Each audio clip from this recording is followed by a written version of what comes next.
This weekend, my absolute girl crush, Peggy Gou. Have you heard of her? Nancy posted about Peggy Gou. Bro, she is absolute You've told me about her. It was material. something with Peggy Gou being in your lap. I remember we had an episode where you talked about Peggy Gou. Oh, I did? Yeah, I remember remember I had the Peggy Gou t-shirt on as well. Yeah. So this weekend, I'm at the opening for Do you know Omnia her? Day Club. No, she's just another DJ in the scene, but she's the icon. Yeah? Like, she's fashion guru, like, just overall peak. She's in peak condition always, and not just like physically. Her music taste, what she does for the scene, what she stands for, how classy she is. She's just like a epic person to like be within the scene. She does the scene good. She's not like someone who's just getting, smashed. Anyway, I'm at the opening for Omnia Day Club, and they've got celebs galore in there. LeBron James is at a table, and then someone says Peggy's over here, and I'm like, shut up. Of course she's not. I'm like, yo, she's there, and my mind goes blank. I'm like, No way. what would I say to her? And then some of the crew that I'm with, they always joke with me because I'm constantly joking about how she's like the goal. No, I've married Peggy Gou. So they're like, oh, you got to go and get a picture with her. I'm like, I'm not. What do you want me to do? Climb over here? Like every single person who's the owner of the club's there, founders and execs from Tao Group. They're sitting with her at a table? They're just like in the cabanas and in the bungalows and stuff. And I'm like, there's no way. I can't climb over here. I'll probably get kicked out of the venue. Have you already slipped into Peggy Gou's DMs, be honest? Have I already what? Slipped into Peggy Gou's DMs? No.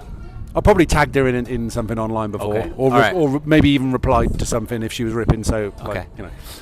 But anyway, I see her there. She's looking gorgeous, and I'm like, "There's no way." And then I saw someone that I knew talking to her, and I'm thinking, "What's he talking to her about?" Because I couldn't think of something to say to her. I wouldn't want to go in and be saying anything like, "Oh, I'm a DJ too," or da, da, da, like trying to find some rapport with her. I'd want to just be my personality, right? But as soon as you're interested in someone, everything goes out of your head, and I'm like, oh man, can I just like chat to her about like what food she likes, or like what kind of coffee do you like? Hey, are you spiritual? Bro, that's funny. You should But one of a the picture with you on the t-shirt. That would have Well, I know. I've got a t-shirt with you on. I was like, I can't say that. One of the girls that we were with said, "You've got to go and get a picture with her." Picture is also odd, bro. I know, but also I was thinking about that. Like, what is it about that though? We want to be able to capture and live with that moment longer. You want to marry her, so you definitely want to stay with her eternally. Well, so I want to be able to be like, "Do you remember when we first met?" Yeah, exactly. She'd be like, "No." But I did. I'm in an argue about it for a while, and then one of the girls was like, "You miss 100% of the shots that you don't take," and that one struck me, and I'm like, "I know that, and that's annoying." Were you that nervous? Said that. Oh, I was so much nervous. I didn't want to bother her. That was the thing. But then she Has she seen you in because you're a DJ and stuff? She can't. No. Bro, she's not. I'm in her algorithm, not the other way around. No, I mean like in events and stuff. Sometimes you play for someone famous in the big clubs. Maybe like she's been around or something like that. No. No. Okay, and then yeah, she ends up being like kind of close to us, and someone from one of the other tables leans over and asks for a picture with her, and I'm like, this is the opportunity. I've got to like piggyback off of them. Piggyback. So they do the picture, and then I was just like, right, I've had enough. I leant over and I went, "Peggy," and she like popped her head round this like pillar, and I said, "I've got to get one too." And she kind of like looked around sheepishly because she didn't want to. As soon as you start taking she's a pretty big deal. Mm-hmm. So if she takes a picture of me, then everyone's going to start coming up and queuing up and asking for pictures and stuff. So she's got a little look around, and I just was a quick selfie, boom. You did it. And I was like, "Thank you." Now she's forgotten about it. It's all good. Of course. And I'm remembering about it. Mm-hmm. But you got to take these opportunities, man, a bruder. Yeah, I always thought with the celebrities, I don't know if there's any celebrity I would want to take a picture with. I always told Alex, maybe if I see Messi, the only one. I don't think any Hollywood actor or actress.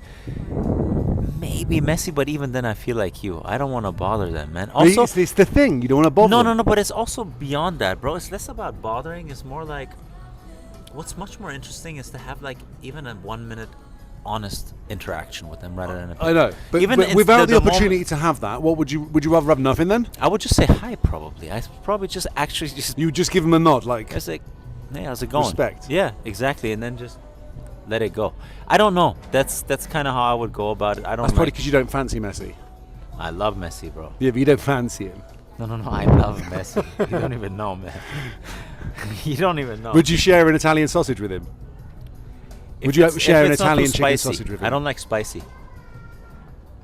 If it was mild, I would. If you had one mild his, Italian sausage left, would you His share it wife's with last him? name is Italian, actually. So he might like those kind of sausages. His last name. It's Messi, Lionel Messi Cuttocini or Cuttacini. It's an Ah. Italian last name. I would share Italian sausage with him. You would. Mhm. That's nice to know. Yeah. I would Might also even share give him a Italian little bit. sausage Might with even you. just say, "No, it's okay. You take that sausage." I would give him the full sausage. Yeah, exactly. But I would do that for everyone I love. you would. I've had enough sausages, bro. If you ever want one, I I'll even actually would, prepare it for you. I would be down to try that. Would you make it for me? Absolutely. That's true brothership. Mm-hmm. There's no boundaries. We always talk about no boundaries. There's no boundaries. Yeah, because I am inside of you and you're inside of me at all times. At all We're, times. we're actually now inside of each other right now. Weird one, but yes. It's amazing, It's isn't so it? bro. It's odd. And people might take this the wrong way, but it's They would actually love the right to take way. it. In many ways, I imagine. Yeah, there's infinite ways to take it. Anyways.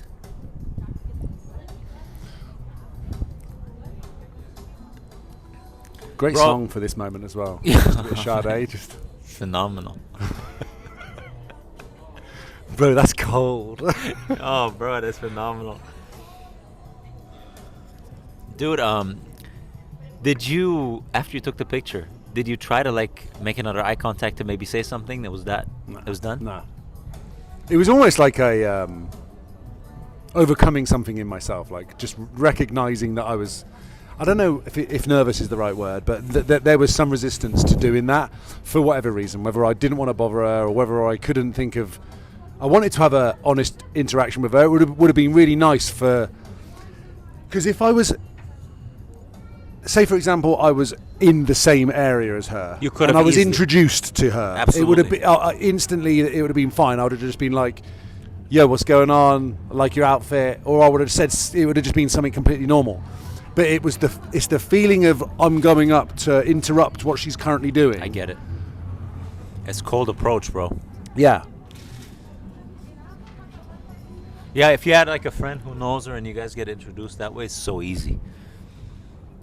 We just pick up the conversation. Yeah, it's like from there. it's like pre-approval almost. You're pre-approved. Some guys are really good at that stuff, bro. They don't care. They're able to open up. But the thing is, I couldn't help but constantly be looking over there. It wasn't like I just noticed her, because remember The Game. Do you remember the book The Game? I don't think you ever read it. I did never you? read that. No.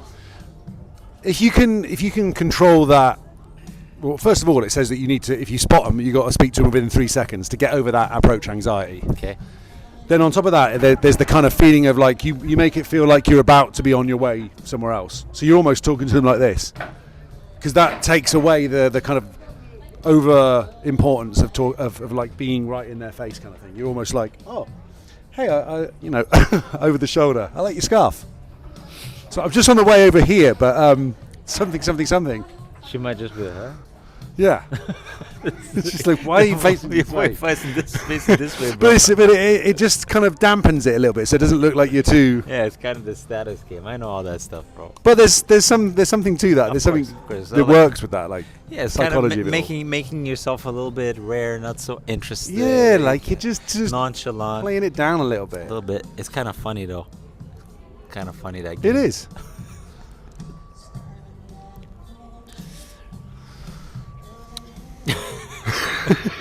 When we were younger, we would do shit like that, dude. Even like sometimes even your friend is talking to a girl and it feels uncomfortable for you because you're alone and you're kind of like on the side and you're kind of pretending that you're not interested in what they're talking about and you're extra looking this way and you're kind of busy, check your phone, and like you drink your drink, but your mind is with that. Oh, 100%, yeah. It's like it's all kind of inflated ego, bro. You don't want to look stupid. My buddy Ram sent me a video just last night on TikTok. He says, bro, this reminds me of our past. It was a guy talking to a girl, and then the other guy was in the bar in the corner, and he was just like making faces, but no one was looking at him. Mm-hmm. He was like, and they were like talking over there, and then his friend's like, hey, are you okay? And then the girl's like, hey, is your friend okay? Why is he making all these faces? Yeah. Has he got constipation or something? Yeah, he was doing that. Yes. That reminded me of that, like, hey, nice scarf. It's like, what?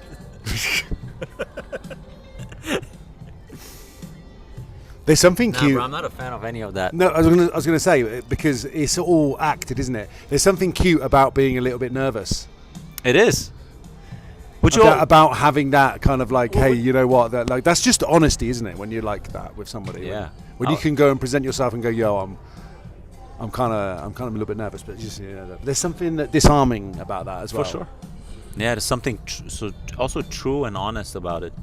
I also think like the person who was into that type of approach, where you're looking the other way and you acting cool and she likes that, don't know if that's the right person for me. No, it's like not. so, someone who's like kind of like, she can appreciate the fact that you're nervous, and she doesn't just let you go or think you're an idiot. She makes conversation with you. Mm-hmm. It's like, bro, that's a cool one to keep. If it ends up being anything.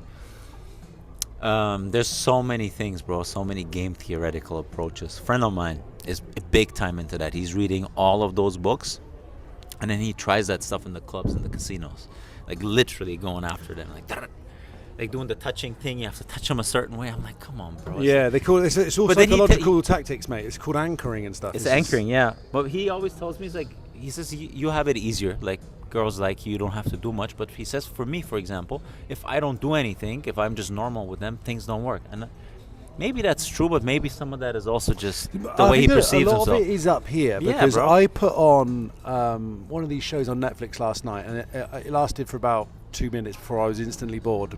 One of the like Love Island-y type ones where they've got a bunch of hot people and they just stick them in a place. Yeah. At this point, like, everyone's hot. So being hot doesn't mean anything. That's already neutralized. So they neutralized the hotness by the fact that everyone's hot. So it's literally down to like what they can do with that. Yeah. And then it comes down to like what it really is, which is like the core of them. Like, what if they're after something, if they're trying to get somewhere, it's very obvious to the rest of the people that are in the villa or whatever. But if you've got someone that's genuinely like just having a laugh, taking the piss out of themselves, kind of funny with it, again, disarming. You want to be around those types of people more. Like, they're just more fun. Yeah, bro. Authenticity is having a bit about them, Yep. It also shows, if you can be yourself, it shows some comfort in your skin. Even though there might be nervousness, or you might feel embarrassed a little bit, and you're still insecure, the fact that you're embracing that and going with it, that's very attractive to people. Yes, it is, yeah. So, because that's confidence of being like okay to be a bit of a misfit, be a bit weird, be a bit silly. Yeah. Being silly is highly underrated, I would say. Being funny is, I think, the best way. If you like, for guys trying to get girls, humor is huge, dude. Every woman loves humor. I, as a guy, love humor in a woman. Yeah, me too. Dude, if you find a funny girl, dude, if a girl is funny, it's like unbelievable. Yeah. It immediately makes you feel like you're talking to a buddy. Yeah. When I can laugh with a girl, right? This kind of pretentious beginning about I'm hot and you're hot, or I do this, and kind of like this persona goes out of the window. Because when you laugh, it's like literally like the muscles get loose. You like lean into the situation, you just go with it. I think there's so much. It's very easy to build that connection with someone when you laugh with them. Yeah. Because it takes away the pretenses, doesn't it? It takes away all of that. Yes, it does. Then you stop thinking about how you're being perceived. Perceived. Have a laugh with it. Have fun with it. Yeah, I had my first acting class today. And the acting coach was like, what are some things that you think... And the people that are in the class are all either already graduates of studying drama school, or they're established kind of like people that have already done commercials and or acting. So they have some type of idea of what they're doing. I honestly have none. I have zero idea, zero experience. Is this on Zoom? on Zoom. And Was it nerve-wracking?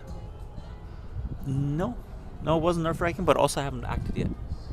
So it was more of a foundational class, like the approach to acting and how to flesh out a character of the story, how to actually shift into the identity of the character, what do you need to do. And funny enough, man, fundamentally, and that's why I chose this coach, it's about shifting identity and adopting belief systems of the character rather than memorizing lines and emotions attached to those How would lines. they be and how would they act in look whatever situation? look through the world, Through look at their the world eyes. through that lens, and that lens is made of your beliefs and essentially your values, and those are the character.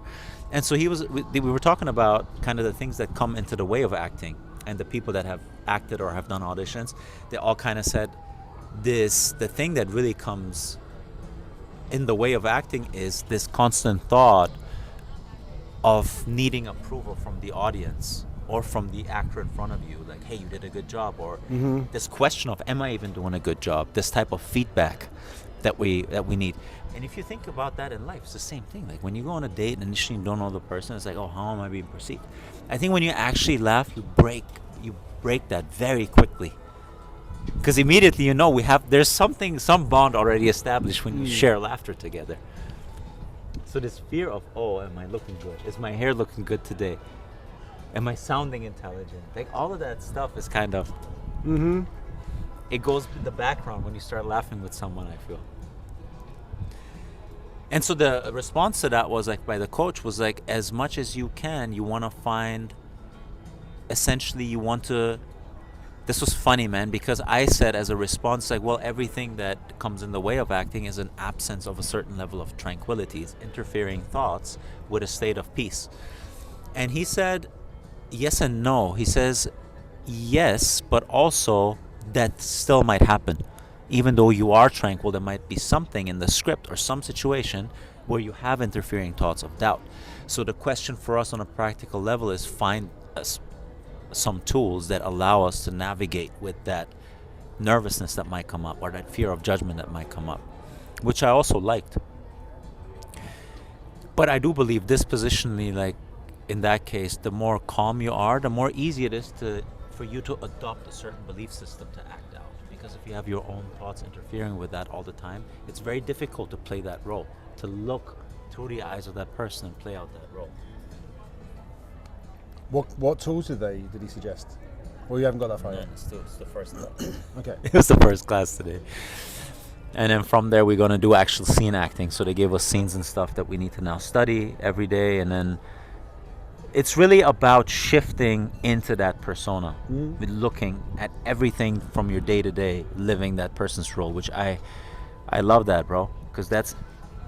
I heard something similar to this when I was listening to Green Lights, Matthew McConaughey, talking about different characters that he'd played throughout his career and how he would totally step into their behaviours, how they would respond to things. You know, if he has to be somebody that has a short temper, he has to become that.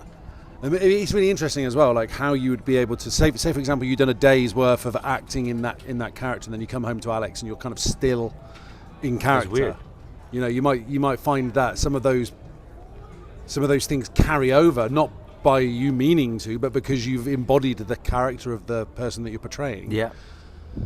How interesting that is. I saw that someone said that Austin Butler, after a year of playing Elvis, still had the Elvis accent on. It was hard for him to get rid of that because he lived that role so much. Or today, the acting coach said his wife's friend played in Lincoln, and Daniel Day-Lewis, I think, is the main character there. And in between the breaks, his wife's friend was talking to him, just like small talk. But he didn't break out of character. He still had that Lincoln voice and that demeanor, but he was talking about electric vehicles with that friend. But like, he was talking like, I don't know how Lincoln talks, but he was talking like that. And the reason for that is very difficult to shift out of the character and back in, so they just stay in that role, but they're still receptive of feedback. So for example, director, I think it was Scorsese, was given feedback about the fact that he should turn his head there when he says that. And he would respond in the same manner as Lincoln would, but he actually took in that feedback. He still didn't come out of that character though. He kept that on whilst actually taking in feedback and information unrelated to the scene he's acting out right now, which is It's so interesting because we really do embody the identities of the characters that we tell ourselves that we are. I just started watching yesterday this one YouTube about Metadeception. Magicians do this, where you don't know when the trick has started, and it's kind of carried over into the way that they're interacting in conversation, because they're constantly setting things up and doing things in front of you that you don't recognize is actually part of some longer play. Have you ever seen the movie The Prestige? yes, with Christopher Christian Nolan. Bale. Christopher Nolan directed, but yeah, Christian Bale and Hugh Jackman. Phenomenal movie. And there's a moment in the movie where there's this Chinese guy on stage doing a trick. You know which bit I'm talking about? yes, I know. And then they later on find out that this Chinese magician has been living his whole life pretending he's got a bad back and a cripple, I remember. so that he can be in that, like he can always do that trick, and people don't know that he's lived the whole time within that illusion. The video that you're watching, is that a 5-hour video Yes, mate. breaking down that magician? Yeah. Bro, I watched that video. It's insane. Dude, We should actually link it. crazy. That's crazy. He almost brought down this guy's career somehow, I felt. Who? Oz Perlman? Osperman, yeah. Yeah. Well, I mean, yes I and mean, no. he really went after just- him in that video. Dude, it's just, I don't know whether this guy's a magician as well, whether he's just someone that wants to analyze. But you can analyze magicians, and you can analyze. I don't necessarily feel like that's bad on Oz Perlman or any other magician that you mentioned. He's just some guy that's analyzing the processes behind how you are able to run psychology like that, so that tricks work. I don't know how much of it he watched, but he also said she's saying that he likely sent detectives after people to spy on their pins and stuff. So it was definitely and he got the pin number of Joe Rogan on it. Yeah, I saw that. Yeah. And so I read even like the Reddit entries after he released that video. So I think it's kind of crazy the lengths that apparently this magician went to figure out those tricks. But at the same time, dude, what he does is a crazy form of art. It doesn't matter how much deception is in there. Maybe he crossed some lines and whatnot, and he probably did to a certain level. But dude, if you actually see how he does stuff in real time, it's unbelievable, man. Yeah, it's mad. It's mad, It really bro. is. Yeah. Metadeception, I remember that term. Deception within deception. I mean, yeah. Inception, like we're all doing it to some degree, aren't we? But we're all kind of in the characters that we choose for ourselves, and then embodying that. It's hard to, I guess, it's hard to break free from the things that we've told ourselves. That's why it's so hard to change your mind. Like that's. We all say that we're open to changing our mind given new evidence on whatever data or whatever thing, but we often don't ever bother even trying that. I switched out of the book that you're reading, listening to, whatever, into another one which is about skepticism and basically conspiracy theories, because I want to understand things from other angles, how people can choose to have these kind of beliefs. The only way I'm going to do that is by listening to the reasoning behind why they believe those things, like flat earth, for example. You can read a bunch of papers on this. Very unlikely that you're going to suddenly go, okay, I've changed my mind, because changing your mind is so difficult to do. But one way to understand how somebody thinks about something is to listen to their without the kind of this guy's an idiot viewpoint. And one of my besties from back home, the guy I mentioned a couple of times before, there's an atheist. He's very on the science side of things, but like, this is a book that he recommended to me, and he actually said to me, I think that you'll find it jarring or whatever else. And I'm like, okay, well, I've got to listen to it then. And it's about Skeptic's Guide to the Universe. It's probably going to be about UFOs and all these, like a bunch of other things. I want to hear it. I want to challenge my stubbornness to change my mind. How do you adopt beliefs that are hard for you to adopt? I don't know. I don't know. I think I'm interested in learning other viewpoints, but I also realise that I gravitate towards ones that are the same as mine. Like, how else am I going to expand my thinking and my ability to move into other areas unless I consume some beliefs that are different to mine, or have conversations, or challenging to mine.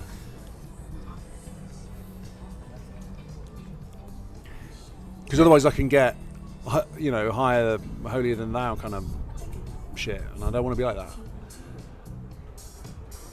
I definitely feel like it's, well, you've had it before where you've spoken to people and then you begin to kind of shut down a little bit while you're talking to them and just like, this guy's talking nonsense. But to him, that's real, or to them, or her. Yeah, most people defend their beliefs to death, bro. Some people are willing Is there to any die beliefs for that their you beliefs. have that you would die on the hill of?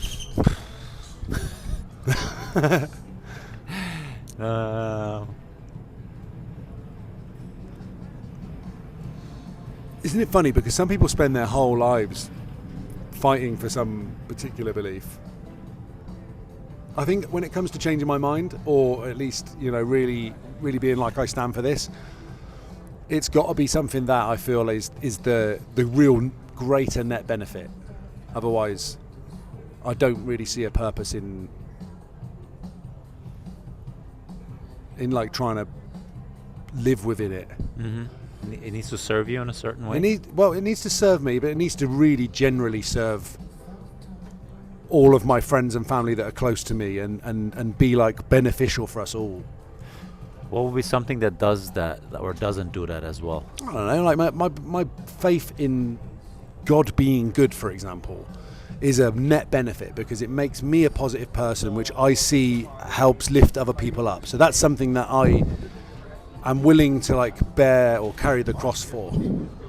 It's a good overall net benefit for everybody around me and for myself. My positivity, my happiness, my spirit, and what that can help do with others.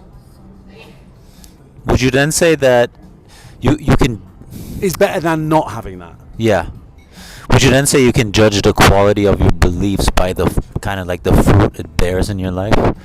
Your relationships, your emotional because states, even your profession, I guess, with how much peace you go through life, like all of that stuff kind of is a reflection of your beliefs, I think. Yeah. I'm always constantly saying that. That's why it's hard for me sometimes to deal with whingers or moaners.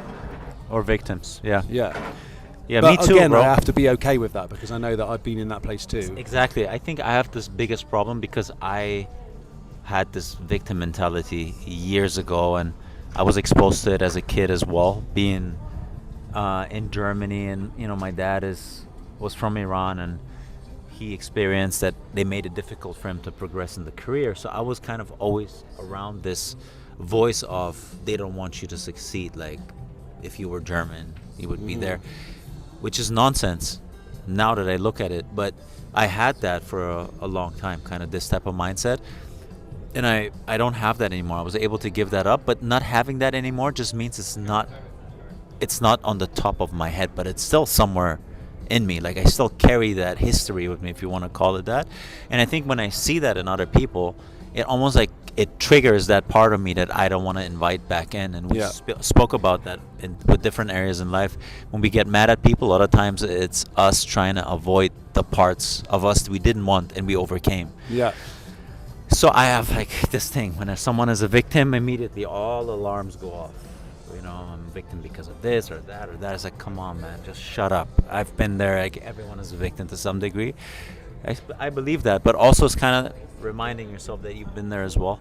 Just have a little bit of compassion and. This is where I'm at the moment, which is hard as it is to find compassion for people who seem to be whinging more than necessary. It's to really just find a way to make them feel a little bit better, a tiny bit better, with whatever whatever mechanism you can to help them feel it a bit lighter. Laughter is a real good one, because if you can make light of a situation that feels dire for someone else, just a tiny bit, without being offensive, you're going to make them feel better. And it is hard, but it's not impossible. Yeah, I think fundamentally, if you have any of those beliefs, like shifting out of them is going to be key. But when you say you should give up certain set of beliefs and adopt new ones, you're essentially telling a person that they need to change who they are. Because really, beliefs are what you are. Those are the fundamental iOS. Well, what you could do, though, is instead of saying you need to change your belief, you could say, let me give an example. She'll love it because, all right, Lisa, she picked up crystals this morning. She has a crystal bracelet. One of them snaps, and she's gutted because it's brought her something. It's brought her some kind of feeling of groundedness, or like whatever the frequency of it meant something to her. So she GPTs, what does this mean? And the GPT comes back with, you embody this frequency. You are this frequency, and the fact that it snapped in like the material realm just means that you no longer need it. And I was like, that's actually a cool response. I don't know if I would have said that. I probably wouldn't have had as much patience. I would have just been like, just get over it. It's a crystal. But that wouldn't have been the right way to approach it. Not a therapist. Exactly. That wouldn't have been the right way to approach it for somebody that believes or finds or has this feeling towards that thing. Mm-hmm.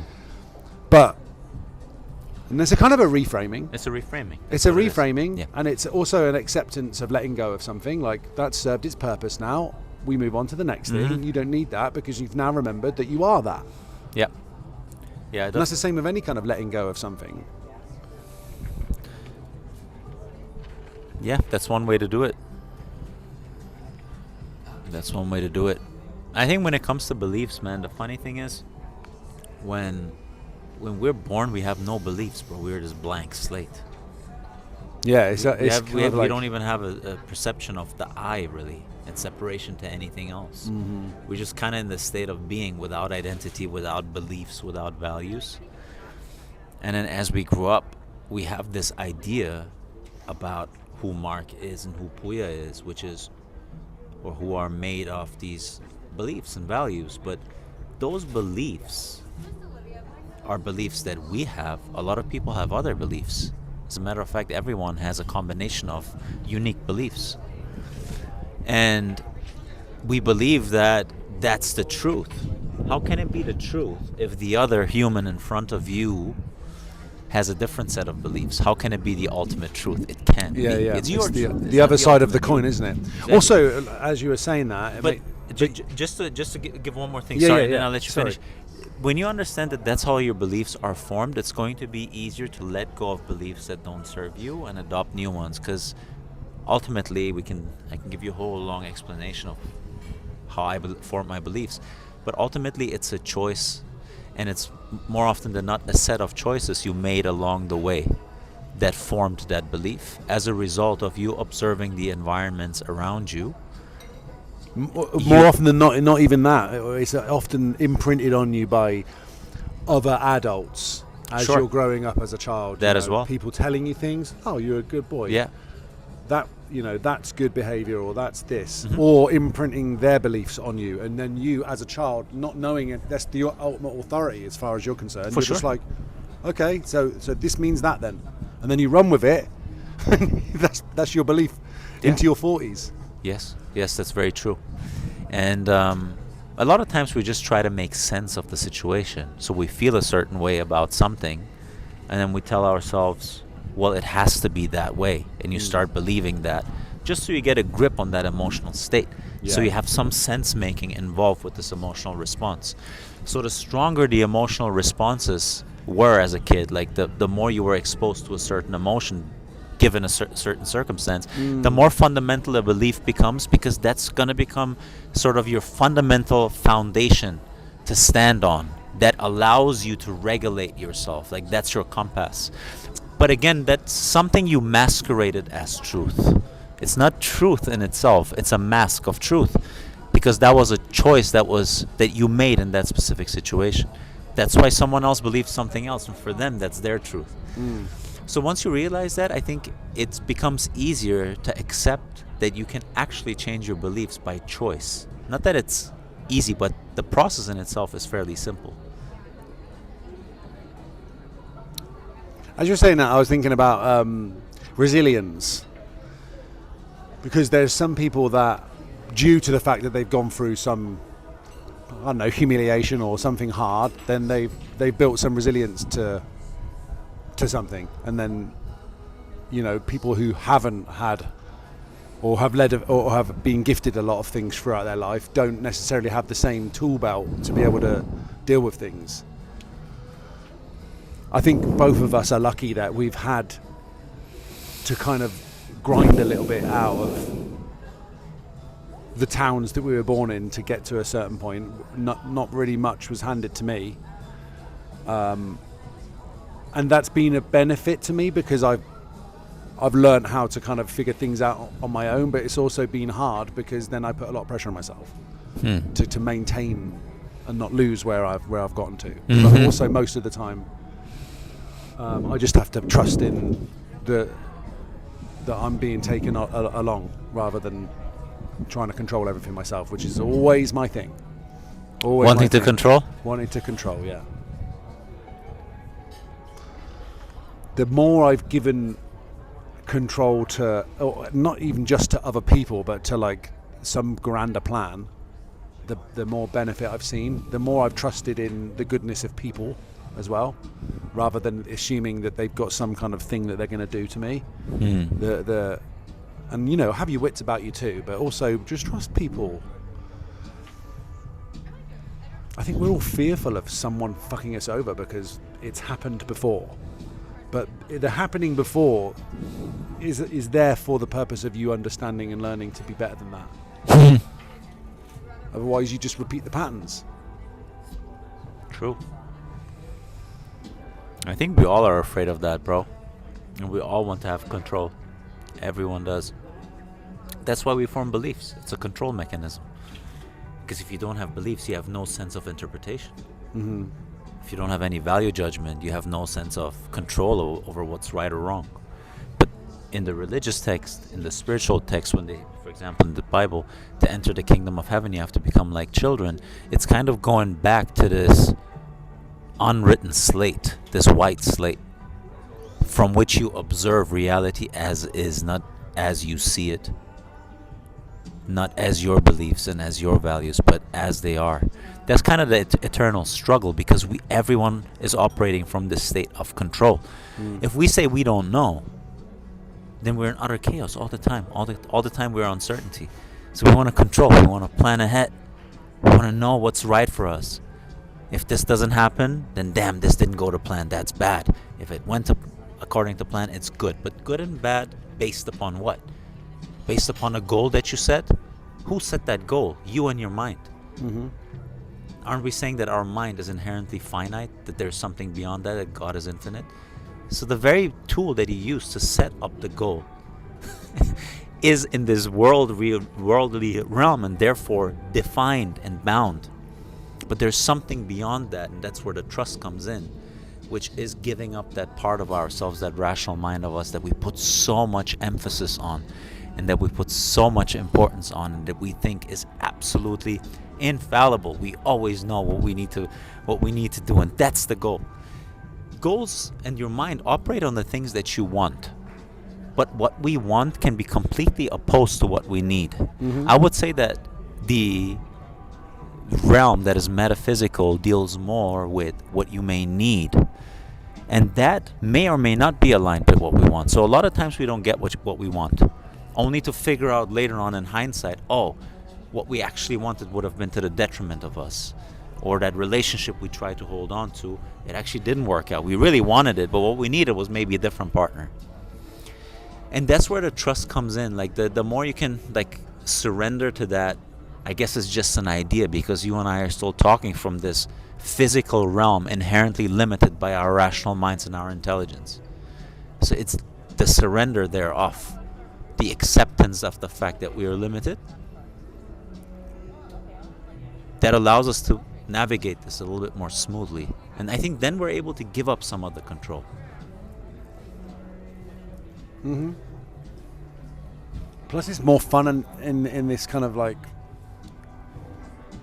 it's like I'm sat on a boat and I'm just coasting,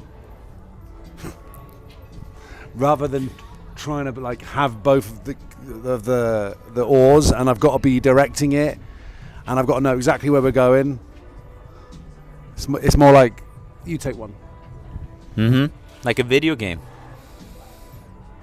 Like you're navigating through a new level. Yeah.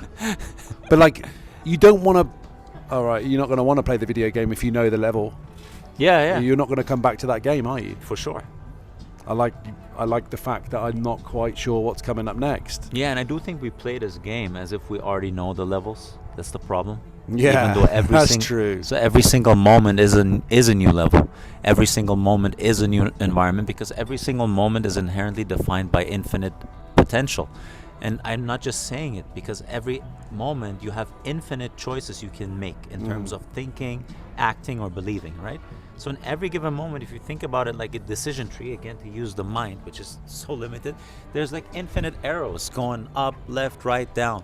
But you choose to go the ones based on the former levels you went through. Yeah. Because you view reality as this continuous sequence from birth to death. And because it's that story we tell ourselves, that allows us to get a grip or control on reality, because it feels more comfortable. That's all it is that. The moment you actually understand that, it's fairly easy to jump out of that. It's fairly easy to become courageous. It's fairly easy to adopt new beliefs. But that's the return to the becoming children in order to enter the kingdom of heaven. It's that. It's the giving up of this identity we so strongly formed. When you said a minute ago about, because this is another phrase that's said quite a lot in this realm, about, you know, adopting a different belief if it doesn't serve you. What defines whether it serves you or not? Yeah, that's why I asked you earlier, give me an example of that. Can you give me an example of one that for you? I think one that didn't serve me was the fact that the world is set up against me, and that because of that, I'm not accomplishing the goals that I set to accomplish. There are certain gatekeepers, and because of them, no matter what I do, the doors will be closed, because I'm Middle Eastern, I come to the US, they don't want to give me my green card, I had to leave after my master's, I had to go back to Europe. Meanwhile, other people got their work visas here, they were not even half as good as me in school, they were not maybe as hardworking as me, and they got that, and because of that, these people are setting it up because they're against Middle Easterners. 9/11, people don't like Muslims in the US. So it's very easy. So it's the same thing if you're black. It's the same thing if you're a Jew. It's the same thing if you're gay. You can make up these groups of being victimized anywhere, and then people will say, yeah, but we have a history. Sure. Like, tell yourself every single story that you want. Whatever story, valid, invalid, at the end of the day, does it serve you or does it control you? How do I define that? A, how does it make me feel? Do I feel agitated and angry at it all the time? Or not? And B, is it actually advancing me in my pursuits in life or not? It's a very simple tool for me to evaluate. If I'm constantly agitated by holding that belief, and it doesn't allow me to stay in the US and get my green card and work as a model and do all the things that I set out to do, then I deem it as not serving me. So what's a belief that I can replace that with? Well, first of all, I need to realize why I even believe the thing that I believe. That, at least for me, makes sense. I want to understand why I believe that. So I dig into my childhood and I realize very simply why I believe that, and also that it's a protective mechanism. Because if you don't accomplish your goals, you can hide behind that belief. I'm only not accomplishing my goals because there is these gatekeepers. Yeah, of course. The moment I actually set out to say, no, you know what? I'm not accomplishing that because fundamentally my belief system is wrong, and that there is people that are in my situation or worse and are Middle Easterners, and they work as models, they work as actors, and they got their green card. So guess what? There's an exception to that belief, right? So my belief cannot be fundamentally true. It's a story I told myself. Yeah, so find the exception to the rule then. For me, it was and finding... then become the exception to the Yeah, rule. but even beyond finding the exception, because the exception is looking externally. I'm always more inclined now to look internally. Yeah. And when I look internally, for me, the trigger was to be honest with myself that actually what I'm doing is hiding behind a belief that allows me to justify why I do not progress in life in the way that I want to. Because otherwise, I have to admit that it's all my shortcomings. As simple as that. So this honesty was very much the trigger for me to change that belief. And the other way around. Belief that serves you is doing the opposite of all of that. But it requires examination of your beliefs. Yeah. Sitting with yourself, sitting in silence to figure out those beliefs. Because if you watch TV all day and you get drunk all day and you go to the clubs and pick up chicks all day, you're creating a lot of noise. Yeah. It takes away from actually examining those beliefs as distraction, right? Yeah. I think that actually is why those things bother me a little bit, because they remind me of that version of me and how easy it is to drop back into that. Like, it'd be very easy for me to just be like, you know what, F it. Go to the club, try and find someone, and it's the thrill of that chase for a bit. But ultimately, I don't want to be there. I don't want to be there at all. Yeah.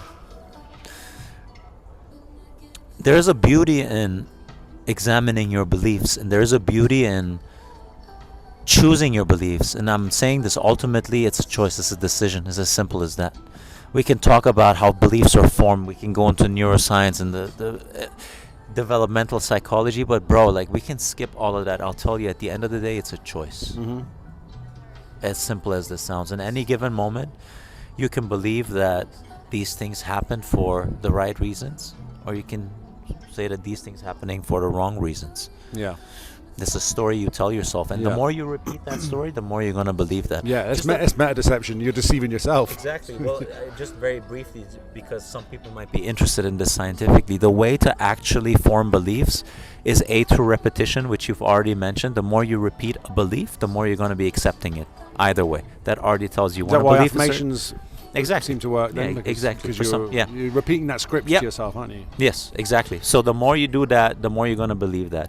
The second thing is, dependent on the authority of the person that actually displays the belief, the more likely you are to accept it. So for example, during COVID, if they keep saying that the vaccine is necessary and COVID's going to kill everyone because it comes from news, it comes from news anchors, it comes from politicians, it comes from scientists, we're more likely to believe that. It's with everyone. A celebrity says something, a Hollywood actor, people are much more likely to believe it if it's just some regular person says that. And then the third thing is, the more emotionally invoking a certain scenario is, the more likely you are to accept that belief. That's why you see an advertisement, the way that they try to make you buy stuff is to evoke emotion. Yeah. Whether that is joy, whether that is fear, whether that is sadness. Because if you're afraid enough, then selling you that insurance is going to be easier, because you believe that you need that insurance because that emotion is attached to it.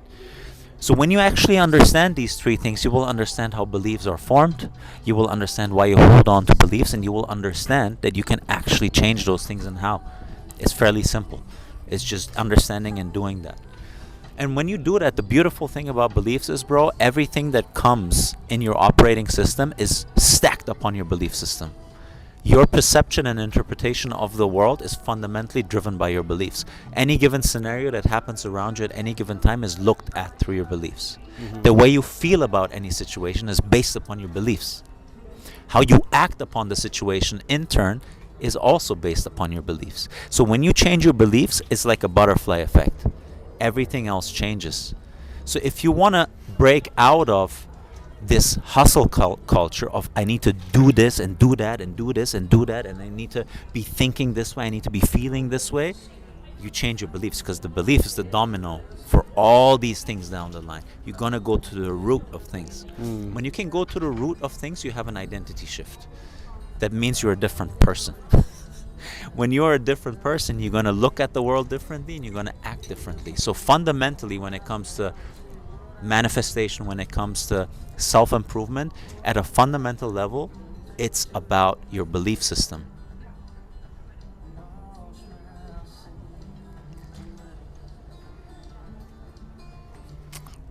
The belief that came to mind when you were saying that was everything is happening for me.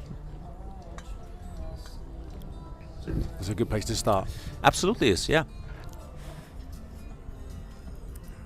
No matter what emotion it evokes within Mhm. you, it's happening for a reason. It's not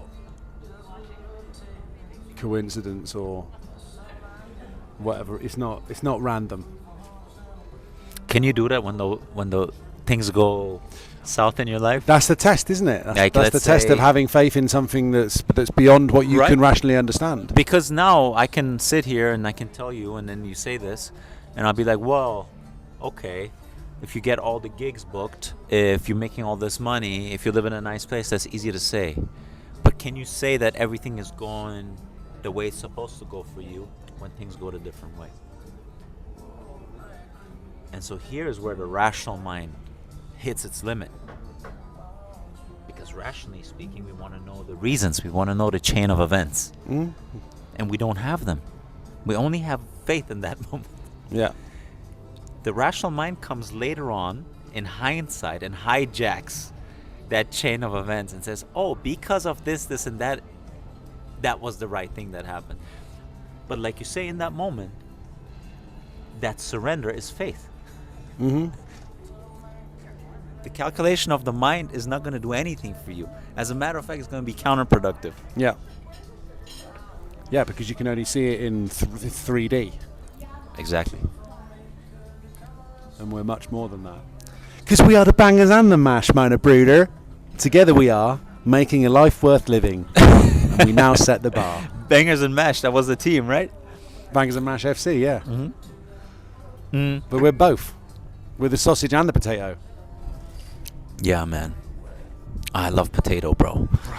Like roasted Did that- potato with sausage. Killer, do finish me off. You just essentially define the German dish. Like German dishes are sausage and potato based typically. That's why we love them, bro. I'm telling you. The German? Yeah. You like the German sausage? I love German sausage. Yeah. Frankfurter Würstchen. Frankfurt. Have you had Frankfurter Würstchen? That's A where I'm Würst- from. Frankfurter Würstchen. A Würstchen. Würstchen. Würstchen? Frankfurter Würstchen is Frankfurt sausage. Okay. Frankfurter Würstchen are like Frankfurter Würstchen? they're kind of long and skinny. Mm-hmm. Not my favorite, but very popular. In Do you have a Germany. favourite type of sausage? It's the I like Italian. Turkish sausage. Turkish, why? What's the difference? They're a little bit more. Have a little bit more fat, Bit more girth? more girth, but they're a little too spicy for me.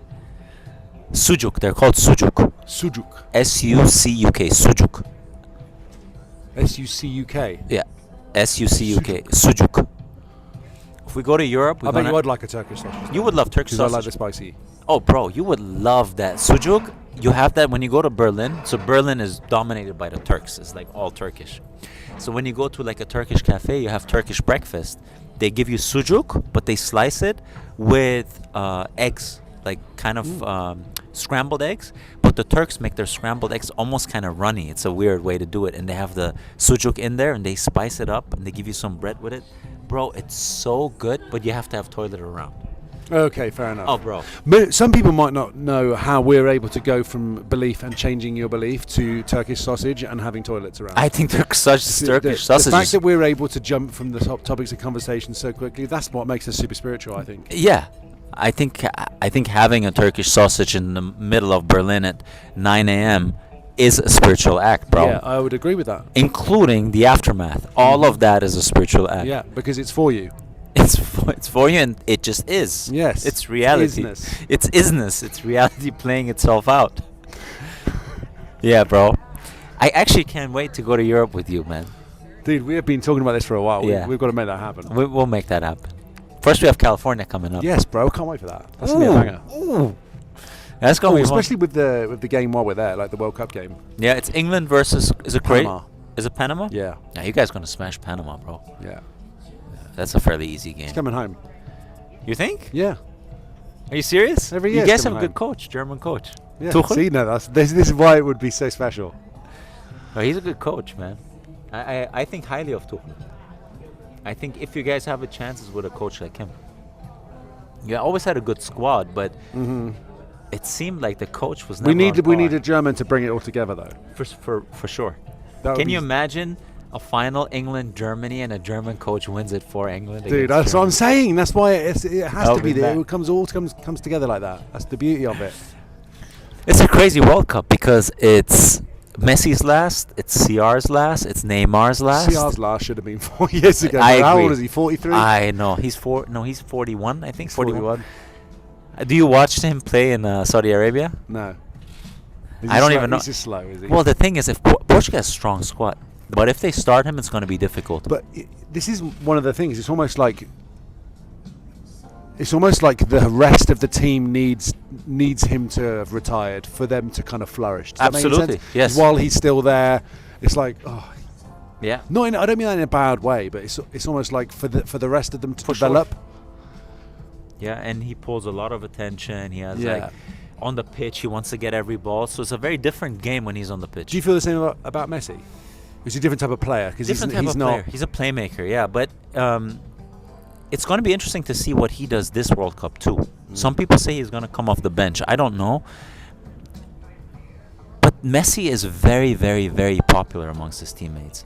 It's so funny because every interview that I watched, the Pauls, Alvarez's, Di Marias, they're playing with someone they idolize. So they're a fan of Messi and then they play with him to win a World Cup. With CR, it's not like that. A lot of the guys don't like him. A lot of the guys you see like in training, because he has a very, very strong ego. And I think a lot of them think the same ways. Like he's not as good as he used to be. So why is he still keeping up that space and that status in the team? So it's going to be interesting to see. But Portugal has a really good team. They could go far, bro. I mean, the core of PSG is Portuguese. Left back and then Vitinha and the other midfielder, I forgot his name. João Neves. Strong team. Gonzalo Ramos, number 9, he's on the bench in Paris. But that always helps if you have a club that goes far and then the guys come into the same national team. It's always good for the national team. Yeah. Yeah. I can't wait, bro. I can't wait for the knockout phases. The group stages are kind of some. Yeah, I boring know, but it's all like foreplay. Isn't Yeah, it? It builds us up. Exactly. It's like just a month of football. Yeah, every single game just on the TV. Iran's headquarters is going to be in Tucson, Arizona. Oh, no way. Yeah, and then they fly out to the games. For a second, I thought they're not going to play because of the political situation, but they are. Good. Yeah, it's going to be. But they canceled a bunch of the players that spoke out against the government. So they had 2 or 3 key players that are not going to be part of the World Cup squad. No. It's already a weak team, bro. And then they're cutting like 2 or 3 good players. It's like, what is that team going to do? Yeah, dude.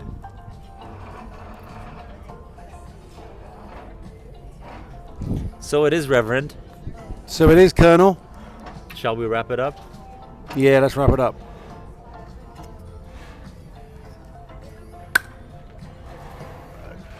There it is. There it is. Should I- Cold. All right, bro. Cool.